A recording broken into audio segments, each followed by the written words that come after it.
Hello and welcome to the HP Podcast, episode number 306. I'm Ben, and with me here today are the beautiful boys, as always. First of all, we have Brandon. Hello. Hello, Brandon. What's up? Your hat matches my shirt. I know. It looks good. We look good.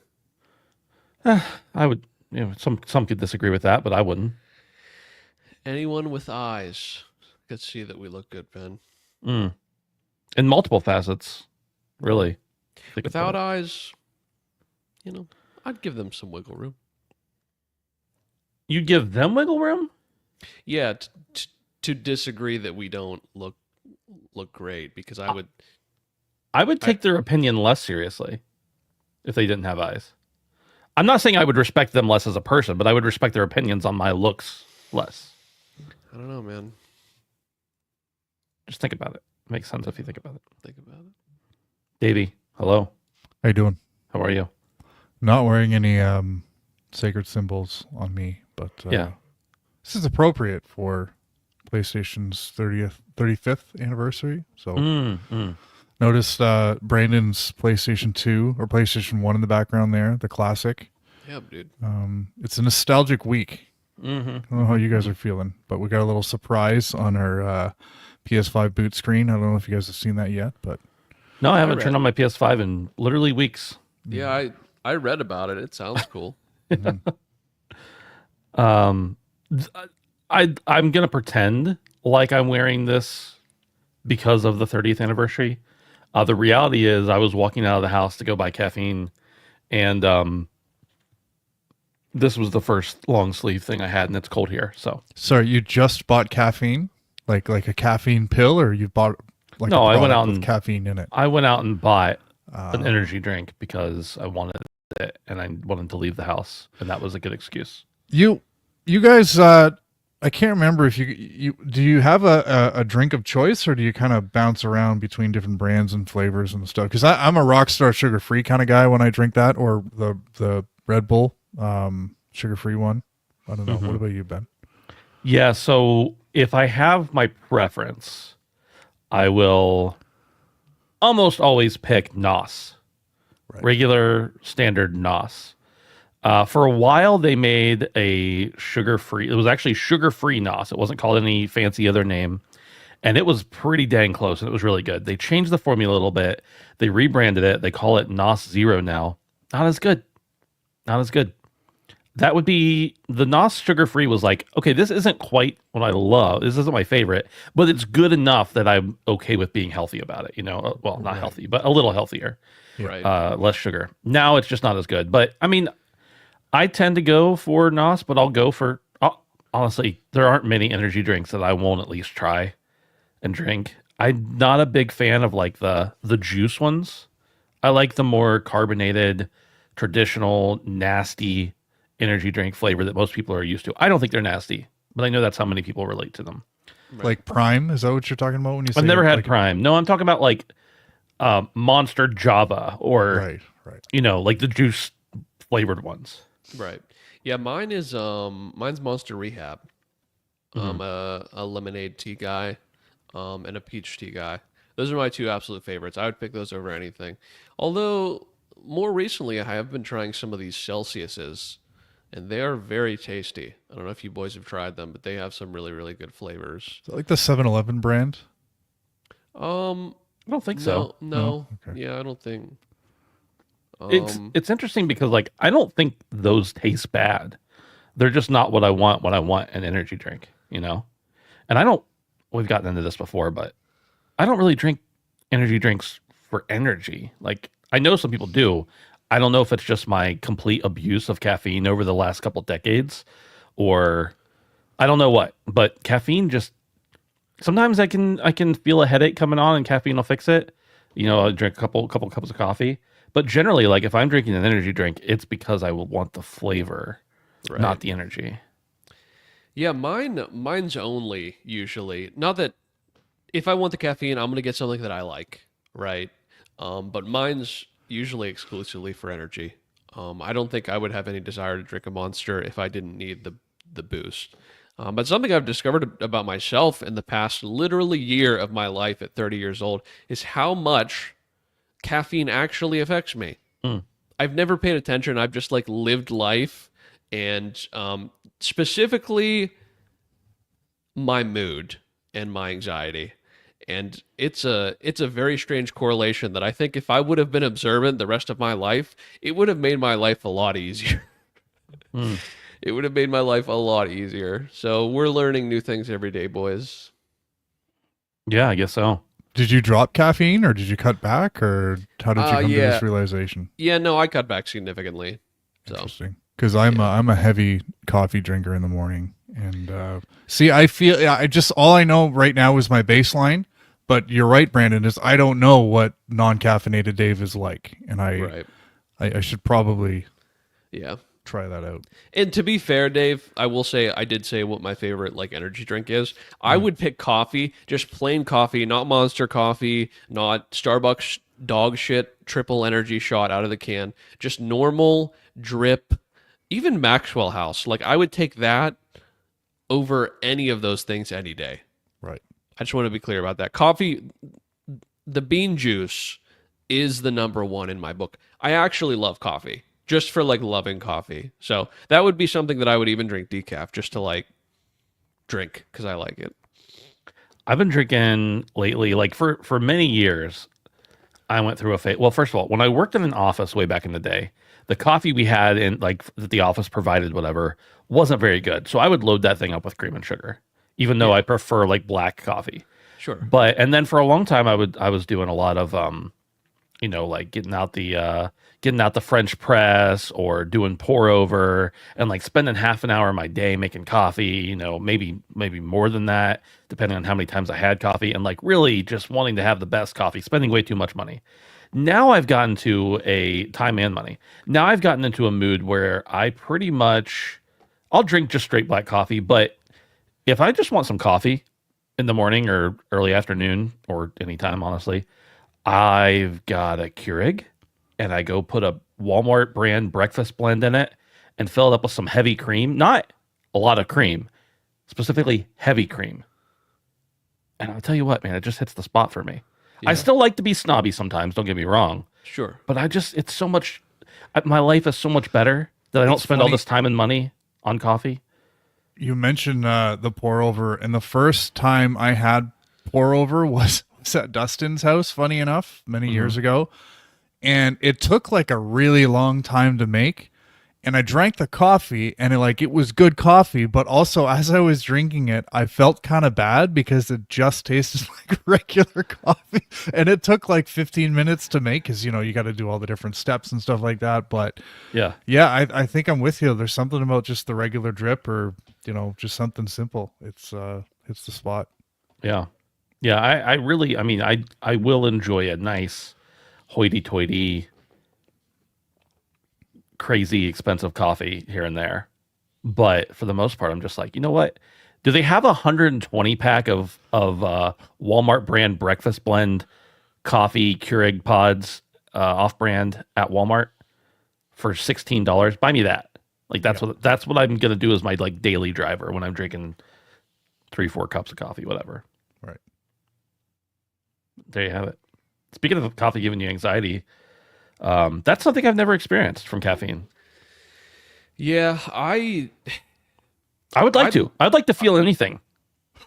No, not this, not like this. Yeah, it's really weird. I think that a lot of my life I kind of just like ignored the way I felt, and in the past year I've kind of been trying to like feel and understand the way I feel the way I do, and it's opened my eyes to, it sounds so stupid, but like in reality there's just like so many things that I kind of just wrote off to like, oh, it's just the day, but then I pay attention to what happened in that day and I'm like, well, it's because you didn't eat anything until noon and you had 250 milligrams of caffeine, and that's why you feel like your chest is going to rip open, obviously. like duh, and before it was just like, yep, I'm doing this, I'm at work, of course I feel like shit because I'm at work, so like that's just what it is. And it's like, well, yeah, you could, that might be true, maybe, but also this didn't help. Right. Like, yeah, it's just, yeah, it's crazy, man. It's crazy. Listen to your body, folks. It's funny because I'll go, I'll drink coffee every day for however long, weeks, months, years. And then I just won't have any for some reason. And then I just like forget or something. And I'll go like a week and then I'll start getting like a really bad headache.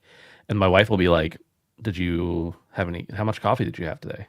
And I'm like, I haven't had coffee in like 4 days. And she's like, maybe that's part of it. I don't know. But I mean, I do have just like chronic migraines, but there's definitely something there as far as like, I don't feel energy from it, but like Derek in chat saying caffeine doesn't really make me feel energized, but I do notice the effects without it, but not instantaneously. Like some people can get up and they're like, oh, I can't start my day without my coffee. And they drink coffee and they feel better and they can do things. And I'm like, that's not me. I kind of wish it was. Yeah. I mean, it's good in other respects because like some people are like, oh, this food, this spicy food is going to destroy. I don't have that either. It doesn't like mess me up. Food doesn't affect me in that way, but it also doesn't affect me in positive ways either, I guess. So this is the HP podcast. We talk about video games and caffeine from time to time. You can support us if you want to on Patreon at patreon.com/handsomephantom, where you can support us for as little as $1 a month. Most of you are at the $5 level, which we very much appreciate. But $1 a month gets you ad-free early access, and we appreciate that very much. You can also join us on Discord, handsomephantom.com/Discord. Come join the thriving group of young men and women, and maybe old men and women too. I don't know. I don't ask people's ages, but hang out with us, chat. It's free. You don't have to do anything. Just come on in. Come and knock on our door, as they said in the 80s, specifically in Three's Company. You guys want to talk about some video games? Yeah. Let's do it. Good, because I'm going to be hanging on you guys to do most of the talking here, I think. By the way, something a lot of you may not know about me out there. I don't think I've ever been diagnosed with OCD, but I know I have it in certain areas. And one of the things that really, really actually hardcore triggers me, like makes me kind of sick, is when formatting in documents is incorrect. And I know that sounds so stupid. And like I said, I've never been, I don't know, call it OCD, call it slightly autistic. I don't know. But Brandon messes with the formatting of our document sometimes, and it actually makes me like feel ill. And he was doing that before the show, and I thought I might have a problem. That wasn't him. That was No, me. it wasn't me. Dave. I wasn't gonna say anything. I was just gonna take it. I was just gonna take it on the chin. I was just gonna. Dave. It actually made me almost freak out. He started typing in the doc like, "Please change it. I'm getting physically ill." I think I said, "Please don't." Yeah. It actually makes me sick. You guys probably have quirks too. I like to think I'm pretty well adjusted, but there's weird stuff, man. I got some weird things that like really, really, really skeeve me out. That's one of them. Blizzard is delisting. Wait, I should probably do I didn't do the tags on the side. They're just not going to happen until a minute from now, but that's okay. Blizzard is delisting Warcraft 1 and 2 from GOG, but GOG says it's going to preserve them forever anyway. They handed out a discount and announced a new policy for its preservation program to boot. I'm just going to read this from PC Gamer because they do a pretty good job of explaining it. Warcraft 1 and 2 will leave GOG this December 13th, exactly 1 month after Blizzard surprise dropped its remasters of the games. But if you already own the games or buy them before the 13th, you won't lose access. GOG is actually launching a discount code, and the discount code is Make Warcraft Live Forever, that you can not use to knock $2 off the Warcraft 1 and 2 bundle if you pick it up before D-Day. The D-Day is for delisting. There are a couple of wrinkles, though. One, Blizzard sells the OG Warcrafts on battle.net, and there's no word yet about whether they're also being delisted there. I'm sure they are.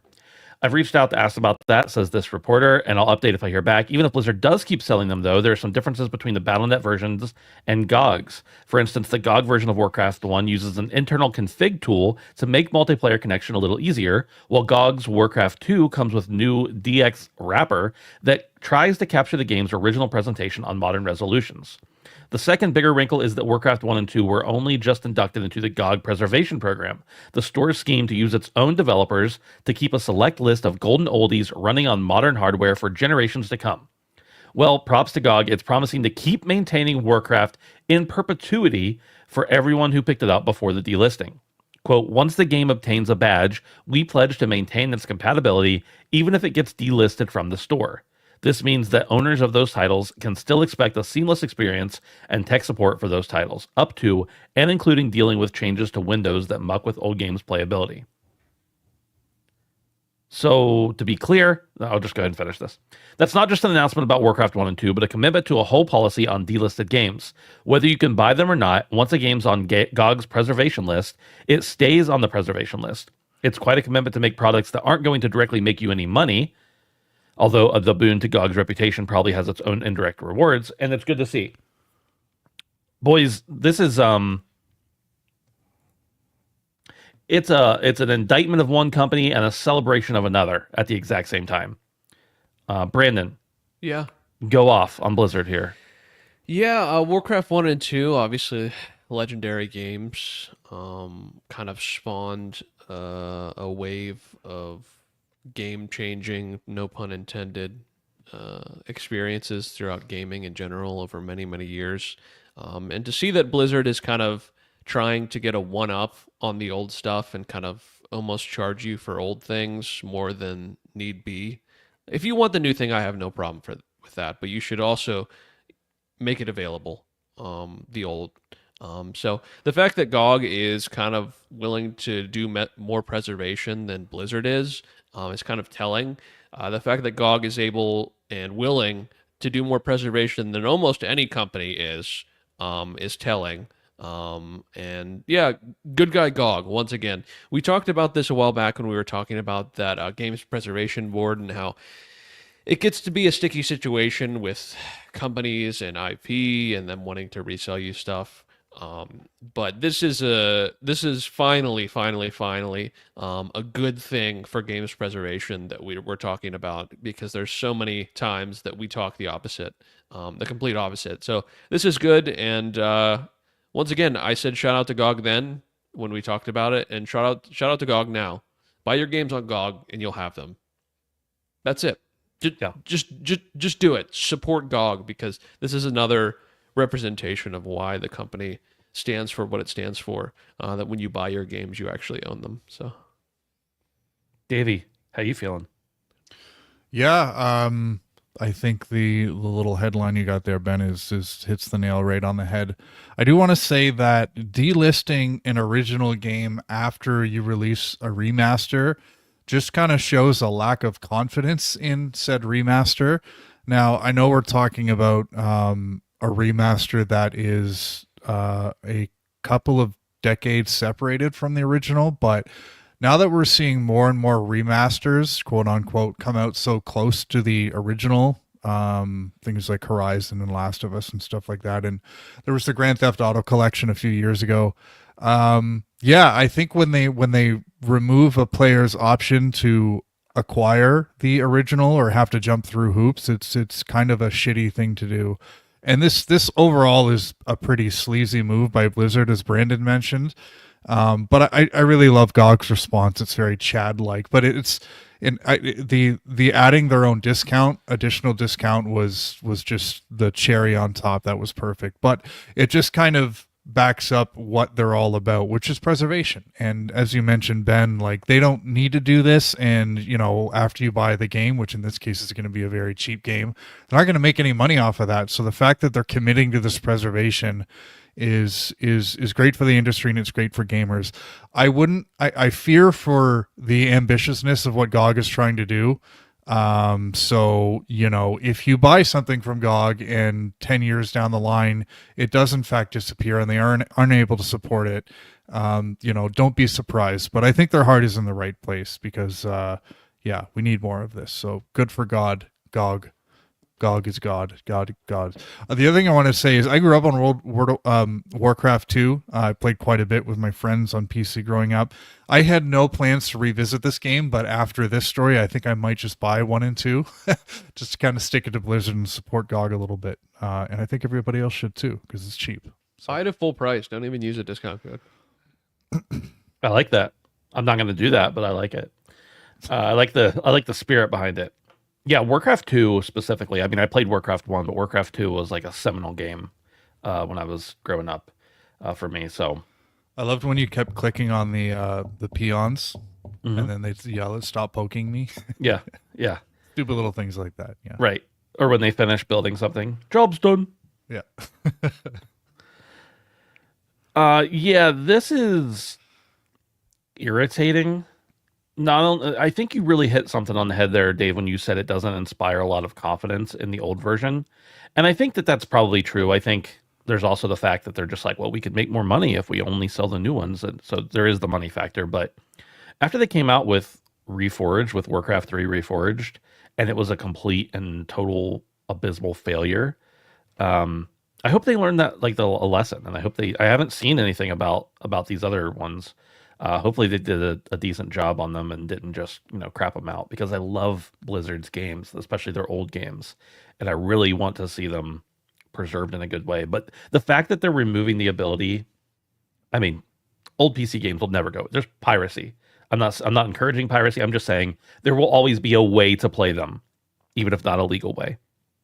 But the fact that they're taking away the legal way to play to purchase these old games just sucks, man. Like, that's so rough, because they were amazing, amazing games.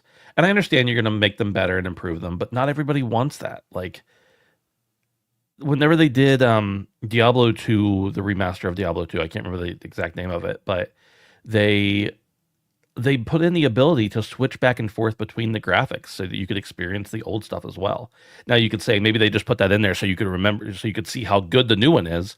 But like, I don't know. I think there's just something so nostalgic and cool and sentimental about playing these old games the old way. So if they Warcraft 2, Warcraft 1 and 2, there's no maintenance to be done on them at this point.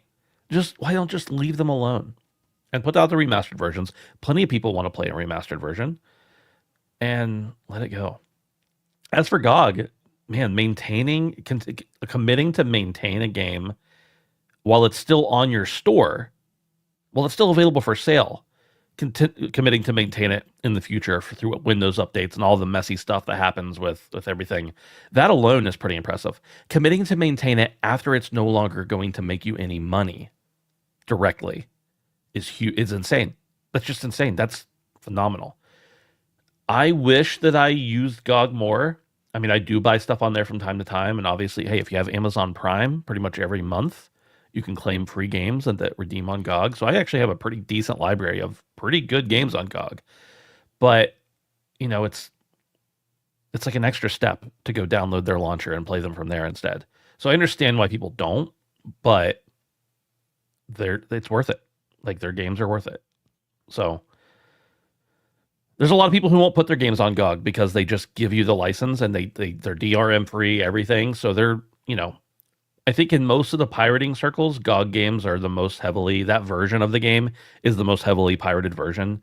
And I'm sure that people do lose some money that way. And I understand not wanting to put your games on GOG, but man, if the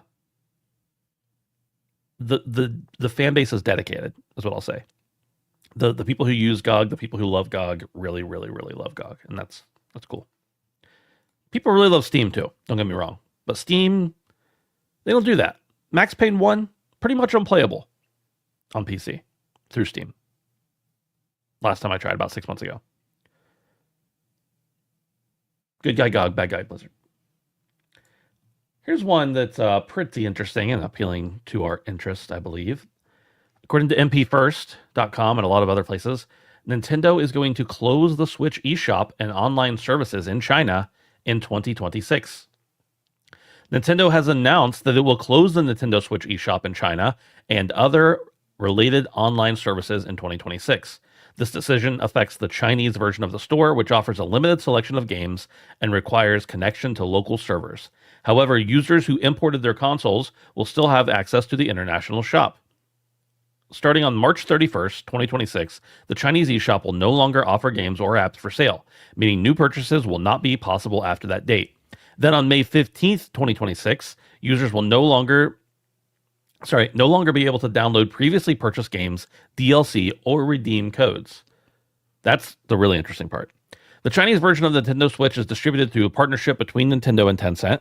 Tencent oversees the distribution of the console and its online services. Launched in 2020, the system originally offered only one game, Super Smash Bros. Ultimate. Since then, additional titles have been localized for the Chinese market, though the overall selection remains relatively limited. To support users during this transition, starting November 27th, that's a couple days ago, and continuing until March 31st, 2026, What's going on? March 31st, 2026, owners of a Chinese Nintendo Switch with an active WeChat account will be able to claim 4 games of their choice from this list that they provided. And there's actually some good games on here, like, Super Mario Brothers U Deluxe, Super Mario Odyssey, Mario Kart 8, etc., etc. So a lot of first-party titles here. Boys, I wanted to talk about this. Obviously, China has a pretty heavy restriction on what they allow their citizens to buy, or anyone in the country to buy if they do so legally.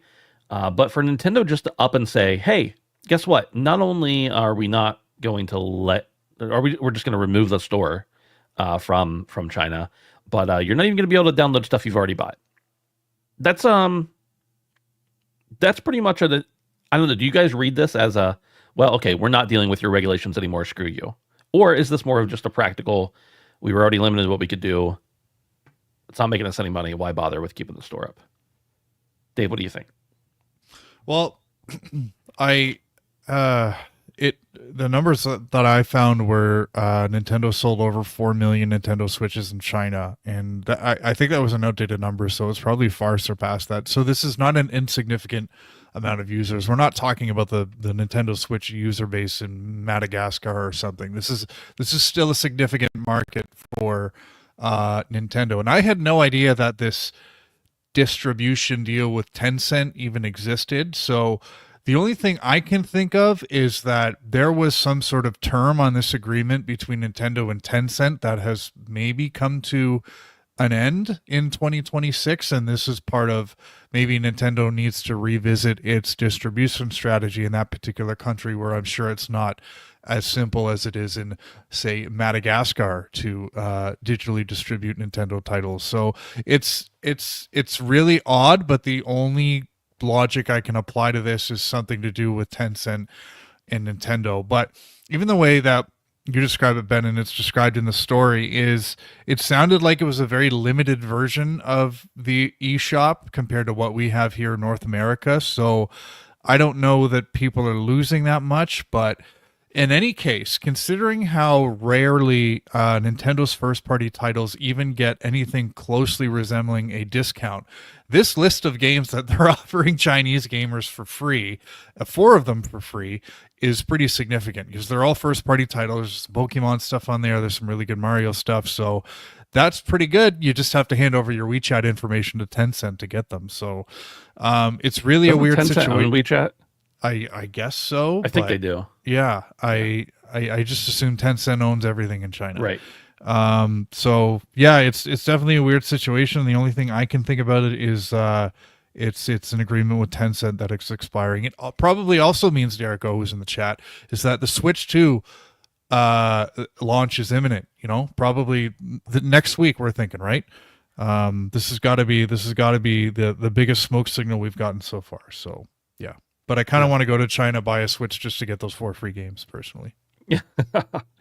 I just confirmed, and I was already pretty sure, but Tencent developed and owns WeChat, which, by the way, WeChat is gigantic. Mm-hmm. Do you remember there was a time in the U.S. when people thought that, I can't remember the name of it. Facebook owns them now. The messaging app. WhatsApp. When everybody thought WhatsApp was going to take over, and I mean, it's still very popular, don't get me wrong, but it didn't do what they thought it was going to do. WeChat is like almost mandatory if you're in Asia, specifically China, because it's just everyone uses it, and Tencent owns it. Brandon, what do you think of all this? Yeah, I mean, it's definitely interesting. I wonder if this kind of is something that's going to be renegotiated. I think there'll probably be a new iteration of this when the Switch 2 comes out. I think this is kind of setting sail or, sunsetting what was, and I think we'll see something new come out. It is kind of weird that, if you bought it before, you can't get it at all. I think that's kind of scummy. But at the same point, I mean, I guess anybody who lives in China should be grateful that they could own a Switch and play any game at all, as far as I'm concerned, with how things go in China. But I think you just have to download it before that deadline. That's the way I read it. even so, Yeah, you have to download it before that deadline, but it won't be available after that, I think. Right. Yeah. right, even so. So yeah, I mean, really good list. Honestly, legendary list. Mario Kart 8 Deluxe, one of the best-selling games of all time, and continues to be every single fucking month of every year since it's released. So, yeah, definitely some good stuff here, and I'm glad to see that they're at least trying to do some good by the people that are losing the opportunity to download and re-download things they bought in the future. But yeah, to me, this reads like, hey, the Switch is going away. When the Switch 2 comes out, depending on what all games are released on that and what all games are able to be playable on the Switch 2, then we'll get a new list, and then something will be renegotiated with Tencent. So that's all this is to me, is it's going away because something new is going to come next year. That's really what it is. So Yeah, that's certainly possible. I can't speak too much to this because I'm not really sure what I'm allowed to say and what I'm not, but I know that on the developer side, when we publish games, when Nalimo publishes games, for every store except for, I mean, for Steam and Xbox, you just go and you upload a version and it's everywhere. You can do more localized versions if you choose to, but for PlayStation and for Nintendo, you have to put up different versions of every game. And Nintendo is actually the most granular, where you have to put up a bunch of different versions of the game in, put it in different currency and different everything. And the fact that it is so incredibly hard to get a game onto we've never really tried to get one onto the Chinese store because there are so many restrictions and so many different things, and you have to have special approval and you have to have a specific account manager, and you have to just to put a game on their store at all is like you need an entire person to work on only the back end of that for the entire development cycle. Dude. So it's barely even worth it from the developer side. God damn, I wish someone would work on my back end. Mm-hmm. I bet you do. I bet you do. A CCP member has to personally work on your back end for about a month, dude.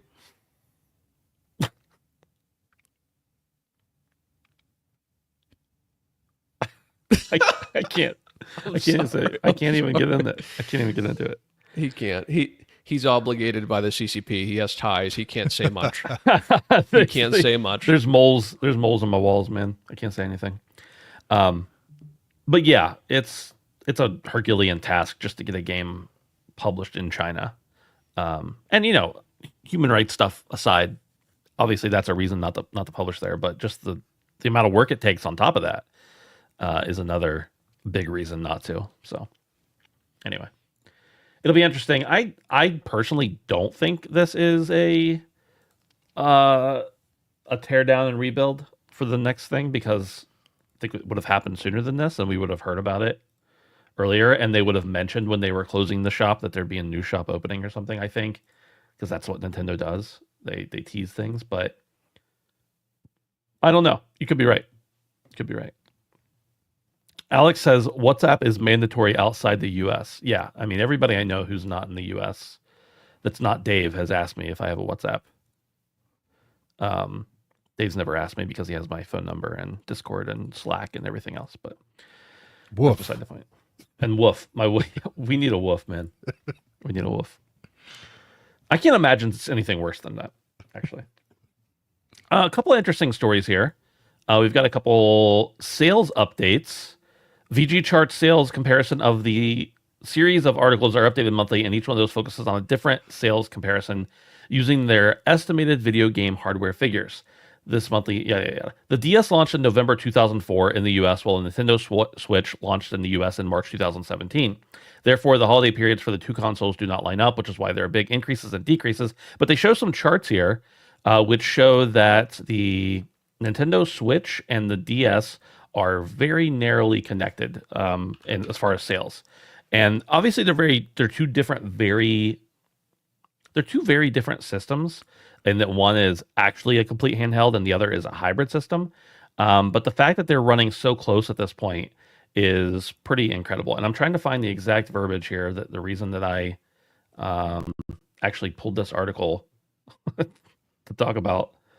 I'll find it.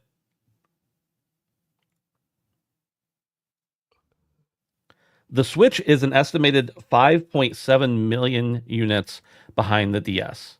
And the DS obviously sold like a butt ton, right? It's one of the most heralded systems of all time. But I just think it's crazy that the Switch it's nearing the end of its sales life, at least. But even after they put a new system on sale, you'll still sell old ones. I think this is going to pass the DS at this point. Like, it's pretty much guaranteed, in my opinion. Especially, this is numbers before holiday season 2024.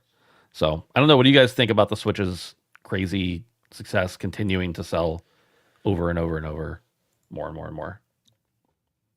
Yeah, I mean, I think there'll be a big push this holiday with something new coming. And I think they'll continue to see a large amount of consoles sold even after the new one comes out. I think whenever the new one comes out, there will be some discount through retailers, maybe not through Nintendo specifically. But yeah, I think the numbers are going to continue to climb for years. I think we've sold the majority of Switches that are going to be sold at this point.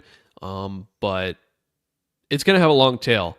More so than maybe any console that's ever been released, based off of the numbers. It just continues to sell and sell and sell. So I'm not surprised. I do agree with you, Ben. I think it probably will surpass the DS at some point. But to have the DS and the Switch under Nintendo's belt, there's one thing both of those consoles, share, and it's the portability. So I think that's like something that's kind of notable. So, yeah. Yeah. Dave, any thoughts there? Yeah, you are a Nintendo shill after all. So. I am, yeah, and I love this chart. It's a very interesting sort of little race that's going on here. I gotta disagree with both of you because I don't think the Switch is going to close the gap, especially with the Switch 2 so imminent and the feeling that the Switch 2 is going to be an iteration of the Switch 1, which will effectively kill the Switch 1. Like, it's just, what reason are people going to have to continue to buy that thing if the Switch 2 is just going to be a better version of it? Now, if we're going to look at sorry, go ahead. Let's say being poor. Yeah. I mean, the thing is the DS's, that includes the original DS, the 3DS, the DS Lite, the 2DS. 2DS. Like, if we're combining like the Switch 2 in with this, which maybe we could, then definitely it's going to close the gap. But otherwise, I don't really see the original Switch catching up to the DS. But in any case, as you mentioned, Brandon, these are two of the best, most successful consoles from a sales perspective ever. So Nintendo had two bangers here, and it's going to be fun to see kind of the Switch ride off into the sunset. But I kind of wonder, what does Nintendo need to do to carry this success into the next generation? Because does the Switch formula kind of get stale from a hardware perspective? Like, Nintendo has always been very good at kind of experimenting with new hardware, but it looks like they're going to be playing a little bit more safe. So how do they keep that trajectory going? For me, I just hope that they rely on really good first-party software, because that's what they seem to have an advantage with right now. But I don't know. Can they get too complacent? I guess time will tell. But yeah, really good chart. I like this. I think the biggest reason I think we'll see another 5.5 million sold by the end of the sales life. Well, there's two reasons. One, that doesn't include, this holiday season, which, yeah, everybody who knows about games knows there's a new Switch coming, but people who are buying the Switch 7 years into its life cycle are not people who know about games. So we've still got some people. I think there's been over 1 million sold year to date from what's been reported. And I'm not saying you'll see another 5 million sold now, but the second thing is that, or just naturally sold. The second thing is that we've never seen a permanent price drop on the Switch. We've never seen an MSRP drop. The Switch has maintained its $300 price point for the base model ever since it released. Now, of course, you've got the OLED that's $350. You've got the Switch Lite, which is a little bit cheaper than $300. I think was it $200 or $250, whatever it is. But as soon as they announce or put out the Switch 2, we're going to see that permanent price drop, and you see that final tick of all those sales come in from the people who were like, "Oh, I never did get one of those. Now it's $150. I might as well grab one." We saw that with the Super Nintendo whenever the N60, no, the GameCube, was it? Whatever it is, you always see permanent price drops happen right before or right as a new system releases, and maybe they're not manufacturing them anymore, but they sell the rest of their stock out. So I do think it's got a couple more million in it because it is such a casual console. I think that's going to contribute to it. Many people who don't know about video games know about the Switch, and I think that's going to be the catalyst for it to push over. But yeah, as far as best-selling consoles of all time, I don't think it'll reach PS2 because that's another almost 10 million units it has to sell. And I don't think that's going to happen, which I have a story about that as well, about the PS2. This comes from Games Radar, and it says the PS2 clearly isn't going to let go of its astronomical sales record anytime soon, as Sony has announced that a further 5 million of the things were somehow sold since it last reported numbers in 2012. On the official PlayStation history page, it's been newly confirmed that the PS2 sold over 160 million units worldwide since its release in 2000. It was already quite comfortably the best-selling console of all time, with the previously reported figure, which placed it at more than 155 million. So who are the 5 million people buying brand new versions of the console that's been out for at least 12 years to boost that number even further in years since? And they go on to give some suggestions and some things, saying some things, but essentially I think that they said 155 plus. It was probably more like 150, 7.5, and there were a few more stragglers sold in years later, but quite the incredible journey. Guys, did you have a PS2? And did your family buy it because they needed a DVD player? Brandon. Yeah, I mean, not for the DVD player. We had a PS2, and arguably one of the biggest reasons that I got into gaming ever. It was kind of when I was coming up. I never personally owned a PlayStation 2. It was like a family console. My first console period was a 360. But the PlayStation 2 was really when I kind of started enjoying games by myself. The catalog, absolutely insane. Everything about it, between the menu sounds and the visuals, out of this world for the time. And yeah, man, I love this thing dearly. I loved it dearly, and it's crazy to see that many had been sold after 2012. Did you guys ever? I kind of feel like maybe it was. They're not. Most of them weren't actually sold. I think it was unreported, and then they discovered some number, whatever, or they fabricated them because they didn't want the Switch to overtake them. One or the other. No, dude, absolutely crazy. We had a PlayStation Eye and everything, man. We had a shit ton of controllers. I don't know. So many good memories on this console. Completely unmatched. Dave, what about you?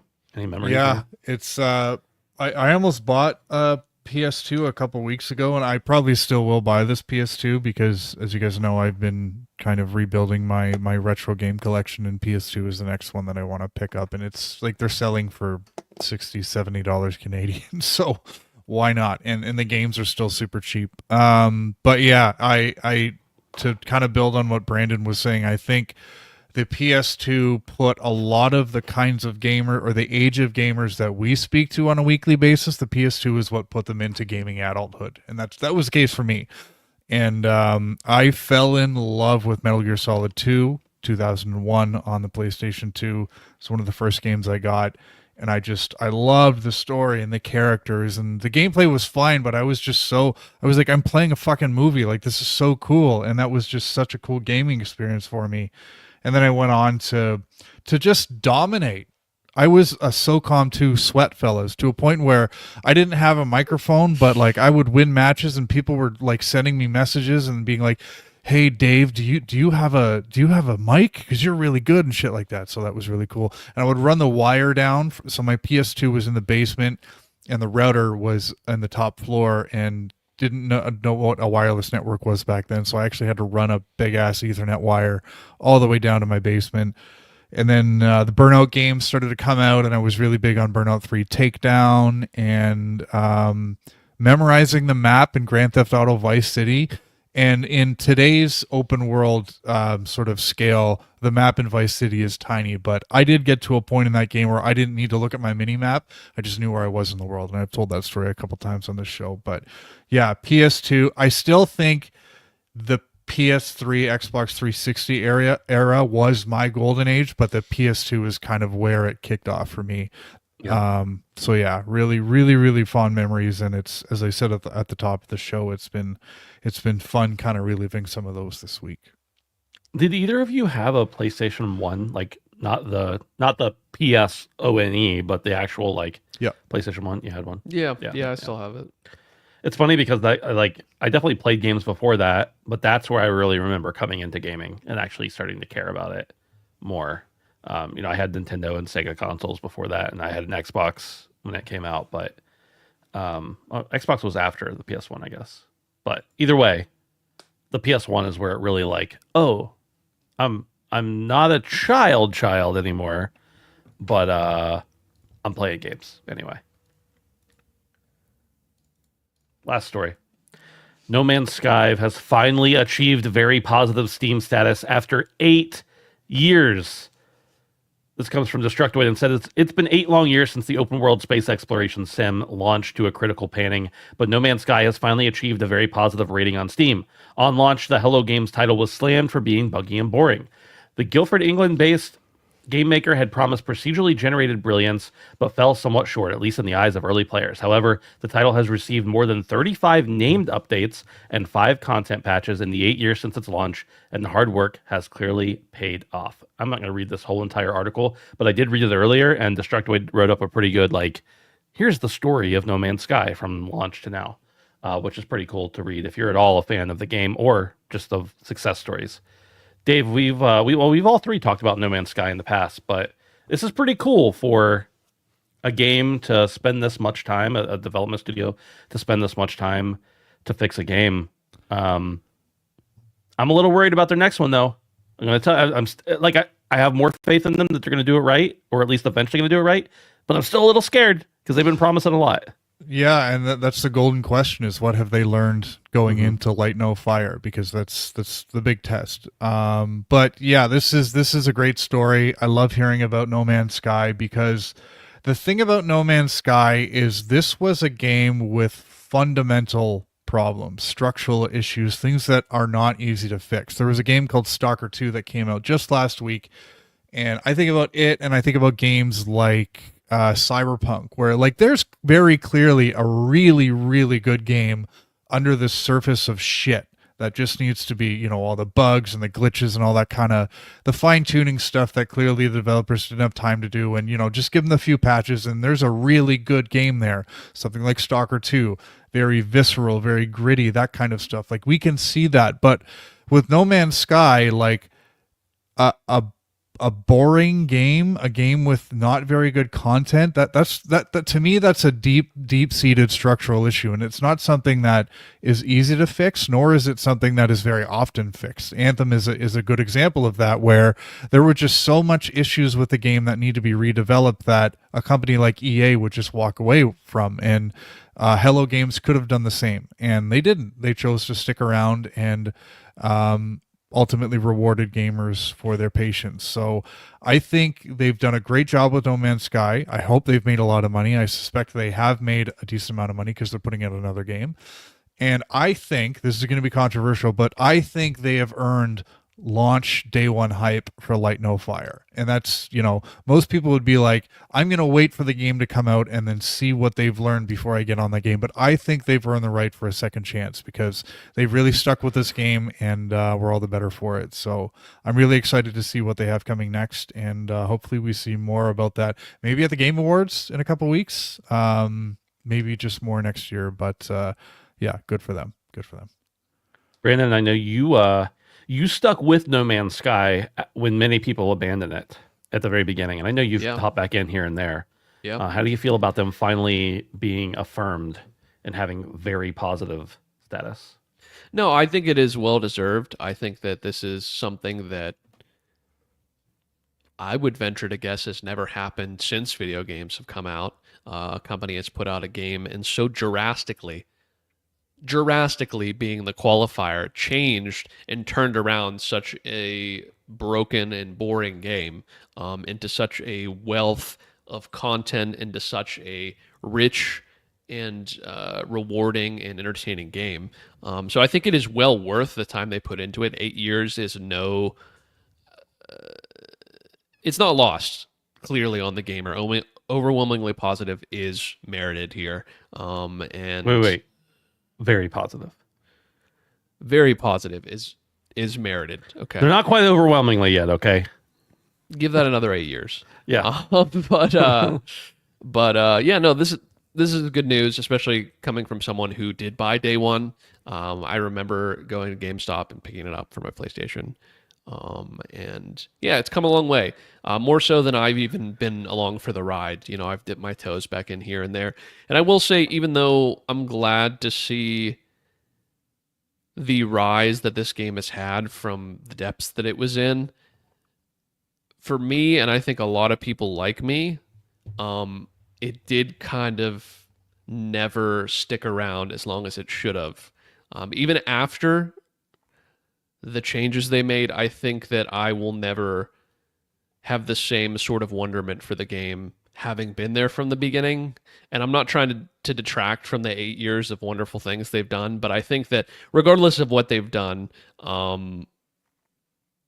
being there at the beginning did kind of change me about the game in general. So yeah, like I said, this is good for them. I think it's wonderful.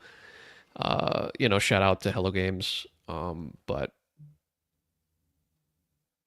yeah, kind of lost me a little bit. So we'll see what the next one brings. I'm not as confident as Dave. I'm really not. I think that regardless, the game will be good eventually. But I'm definitely waiting for day one. That's for sure. We'll see how it goes. I'm hopeful for the next one. I mean, we still don't really clearly have an idea of what the game's going to be, but maybe that's for the best. Yeah.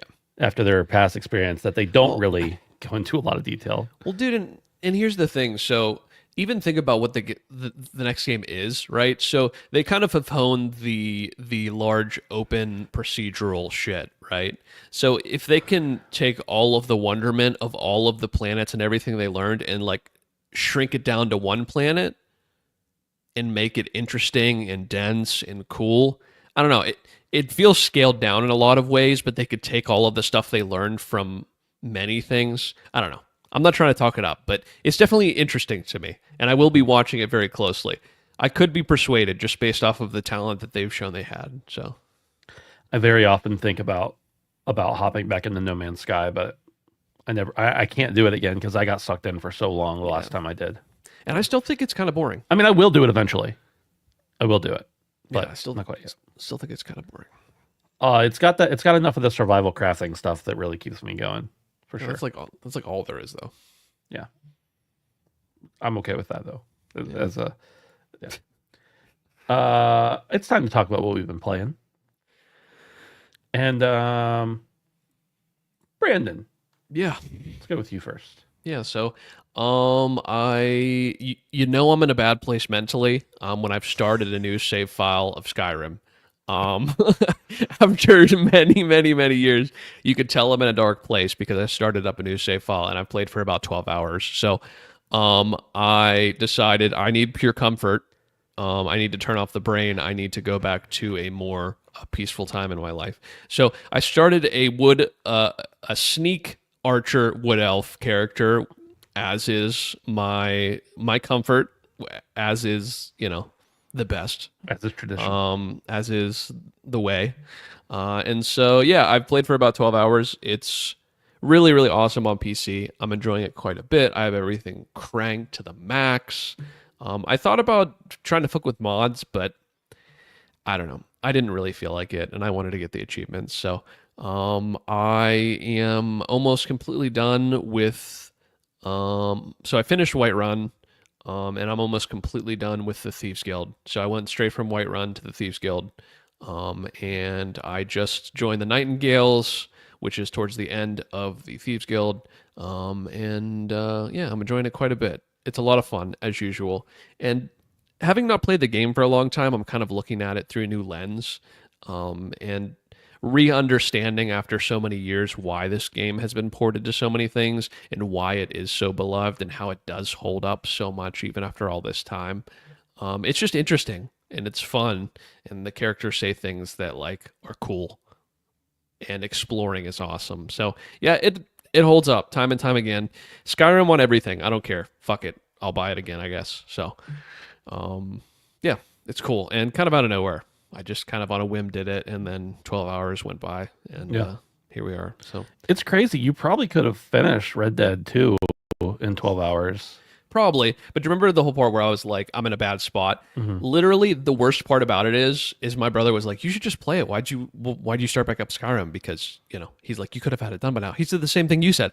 And I said, nothing sounds worse to me right now than hopping back into one of the most depressing endings of a game I could possibly imagine. The last time I played that game, I wasn't even that sad. And I was so depressed by the time I got done playing it.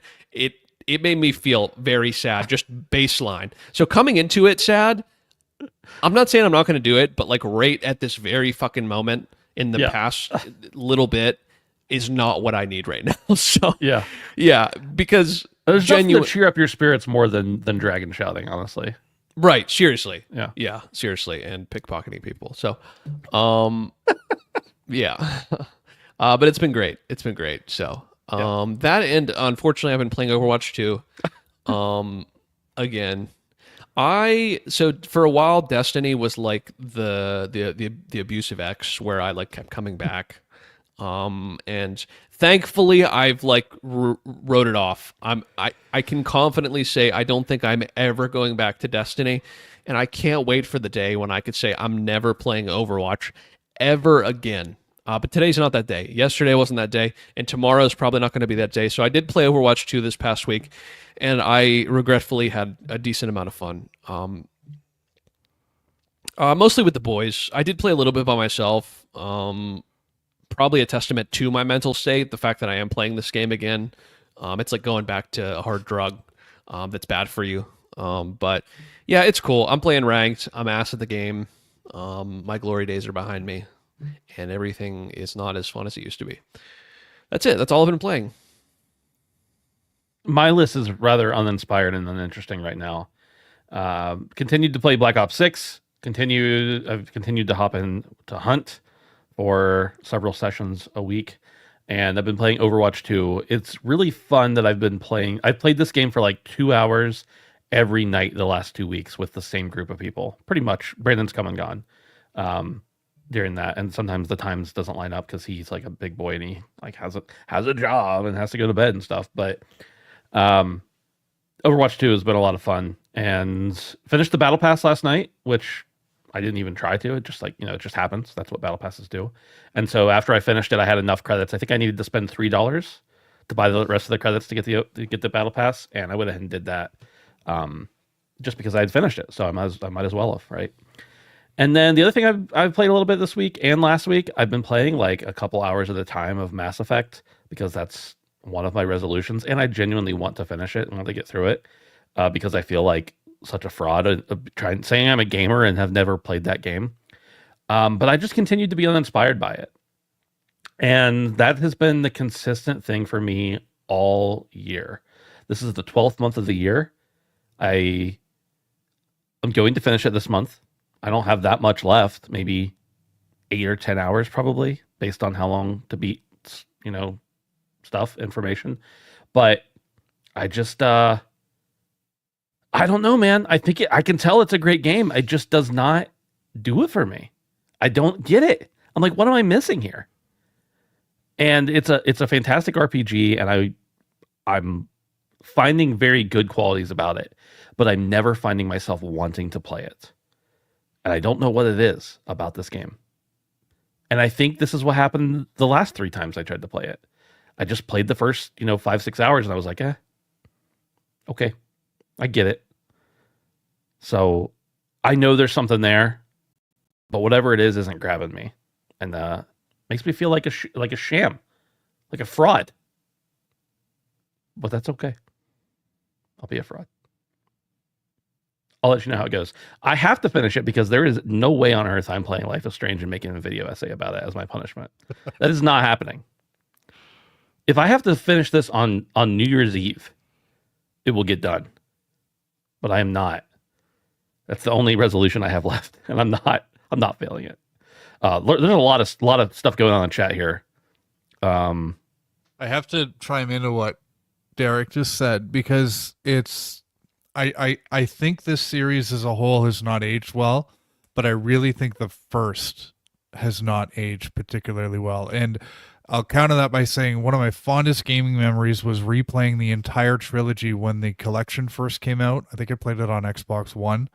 And I'd already played through the whole thing, but I just doing it back to back to back was so cool. But I just think if you're only going to play one and it's the first one, I think I can understand why you're feeling the way you are because it hasn't aged all that well. I think part of it is that I've waited however many, over a decade at this point to play it. Not waited. It's not like I've been waiting for anything. I just haven't played it despite owning it multiple times. And I think I just had something different in my head of what this game was going to be. And I knew it was going to be this, but it just isn't.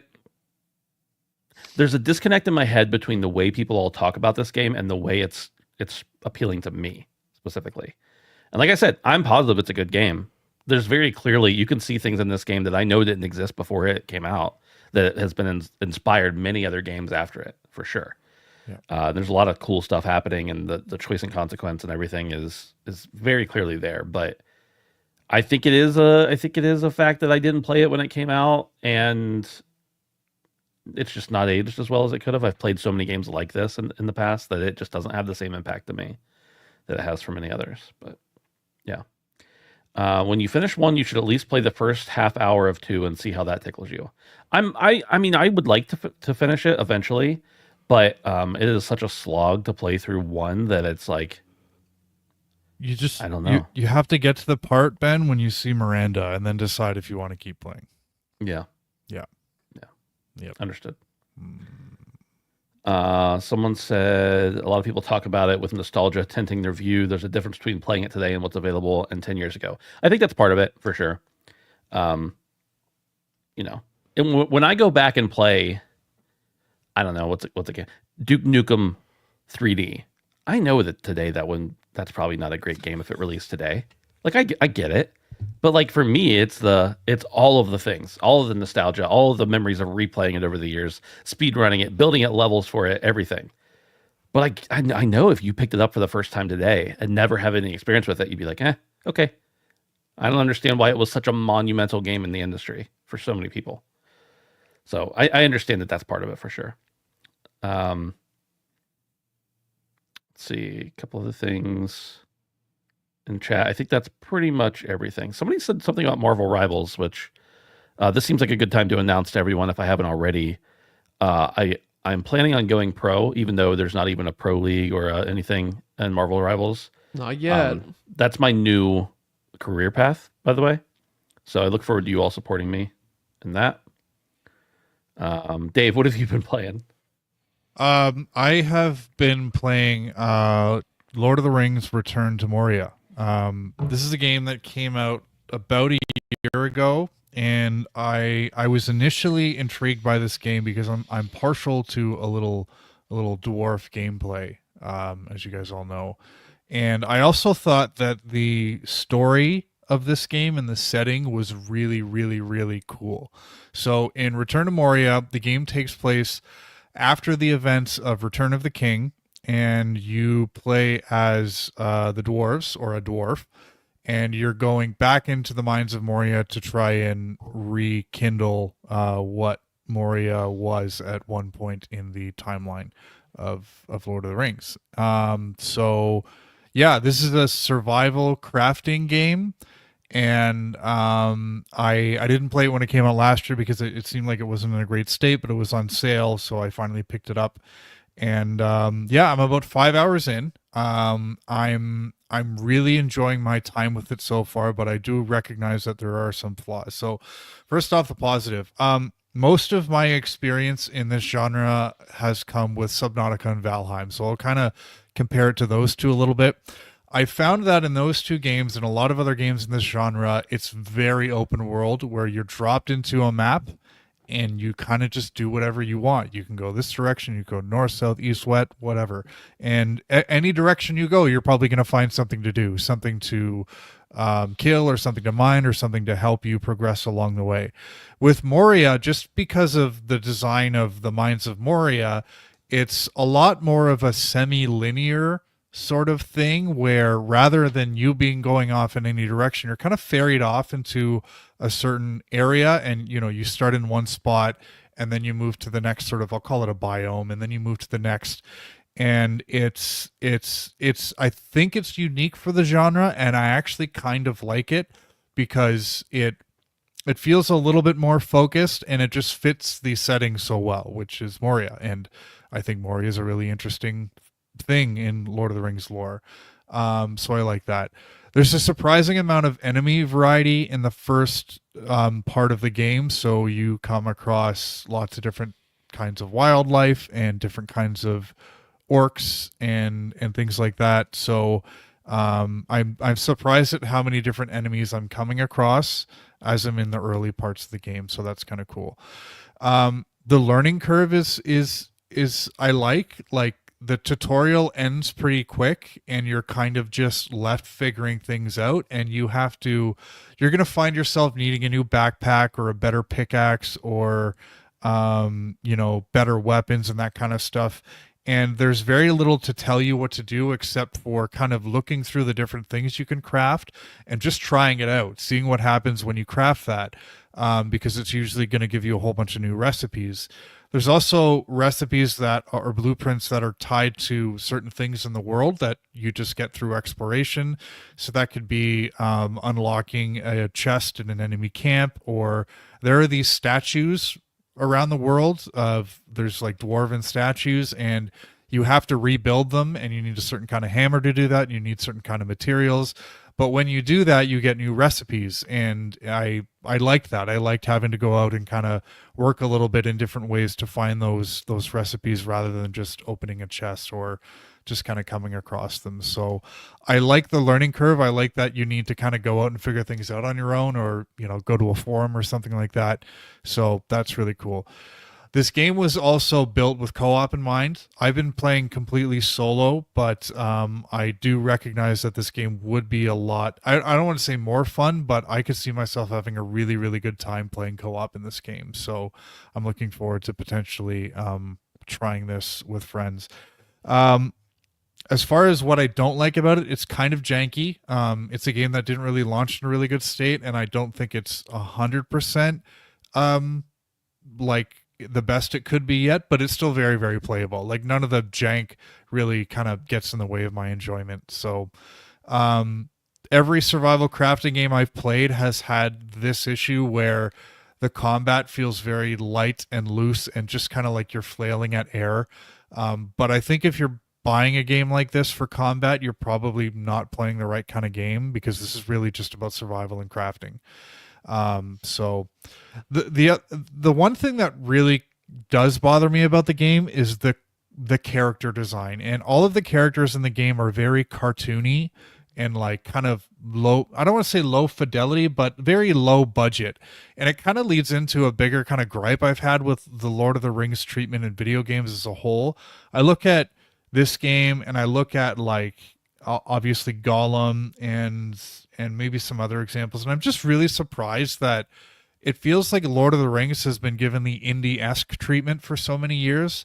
And then to look at an IP like Star Wars, and every single game that's come out for Star Wars has been like AAA treatment. So I hope we can see some more budget getting behind Lord of the Rings games. And again, I'm having a great time with this game. It cost me $20. I'm glad I didn't spend more money on it than this, but I would have liked to see this kind of game get a little bit more budget, because it does feel a little indie. And I don't mean that to be reductive to indies, but I don't know. It's Lord of the Rings. They deserve really good games. So So yeah, but I'm having a really good time with it. I generally find with these games, I start to fall off around the 10-hour mark. I don't know if that's going to happen with this, but I think so far I put it down and I'm looking forward to getting back into it. So yeah, Return to Moria, it's pretty good. Nice.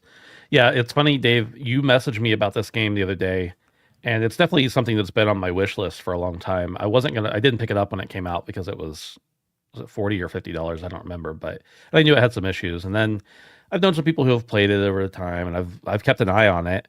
And when you messaged me, the same day you messaged me to tell me it was on sale, I'd gotten the notification from the wish list on Steam, but I had also received messages from 4 or 5 other people asking me if I had played it because they knew it was right up my alley.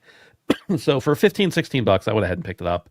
Because I don't know when I'll get to it, but I didn't figure it'd be quite that cheap again anytime soon, or when I was ready for it. I'd rather have it. But I know that our buddy Justin has it, and my buddy Brad has it, and so maybe we can get a group of merry dwarves together and play sometime. Maybe in January would be a good time, based on the release schedule and everything that's coming out, and also my upcoming career with Marvel Rivals. That's going to take up a lot of time, probably. So It'll be the second best dwarf game you've ever played. Yeah. For Yeah. sure. Well, maybe the third if you count Deep Rock Galactic Survivor as well. Right. I was Yeah. counting them as one, but sure. Okay. That's fair. And that's it. Phil, what about you? What do you... Oh, Phil's not here. I forgot. Indeed. Boys, we need a title for the show. We need a title. I don't know. While you're thinking of that, or while we're thinking... I'm not thinking about it, I'm going to be honest with you. Don't forget, you guys can support us over on patreon.com/handsomephantom. We appreciate having you all over there. Not only because you're giving us money, I think you can follow for free too, in fairness, if you want to do that. You don't get the early access and stuff, but $1 a month gets you early access, ad-free, if you're on the audio feeds especially. And we appreciate that. Also on Discord, handsomephantom.com/Discord. We like having you guys there. It's nice to chat with you and have you mock us for things we can't control. Or can control in some instances as well. Dude, More Man's Sky. More Man's Sky. I don't know why, but that's the name. We got it. All right. Thanks, everybody, for hanging out. We appreciate it. Thanks for Hulk Hogan, of course, as always, for dropping in. And we hope you guys all have a great week. We'll see you next week. Bye. Goodbye.